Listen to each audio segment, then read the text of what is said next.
देश के कुछ लोग इस जुगत में रहते हैं कि वे अपने राजनीतिक हित साधने के लिए इस राष्ट्र की सबसे महान विभूतियों के प्रति अपशब्द बोलते रहे।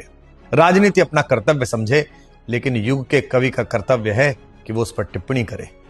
महाराणा सांगा, जो भारत के एक ऐसे अप्रतिम योद्धा हैं जिन्होंने इस देश की सीमाओं की रक्षार्थ अपने शरीर पर लगे 80 घावों की उपेक्षा करते हुए रण क्षेत्र में स्वयं को सन्नद्ध रखा, उनके प्रति इतना निंदनीय वाक्य कहना राजनीति को शोभा दे सकता है, लेकिन कविता उसका प्रतिकार करती है।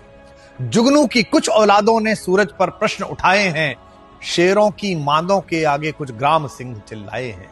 मेवाड़ वंश कुल कीर्ति कोश जिनके होने से दीपित है, उन राणा सांगा के घावों पर कुछ भुनगे मंडराए हैं। उनसे कह दो अब देश शौर्य की मुट्ठी खूब तानता है, उनसे कह दो यह देश महाराणा की ज्योति जानता है, इतिहास तुम्हारी सरकारों का बंधक नहीं रहेगा। आप उनसे कह दो यह देश लुटेरों को अब नहीं मानता है, उनसे कह दो यह देश ऋणी है ऐसे पुण्य प्रवाहों का, यह देश ऋणी है वीर शिवा के परम प्रतापी छावों का।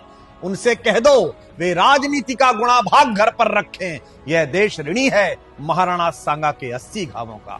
महाराणा सांगा जैसे परम प्रतापी शूरवीर, जो महाराणा कुंभा के पौत्र और महाराणा प्रताप नामक सूर्य के दादा थे, मैं उस पूरे वंश की प्रतिभा को और भारत की अस्मिता के लिए रक्षार्थ प्रत्येक महापुरुष को नमन करता हूं। मेरा आपका कर्तव्य है कि घर के पूर्वज की ओर अगर कोई उंगली उठाए तो हम उसे जवाब दें। जय हिंद।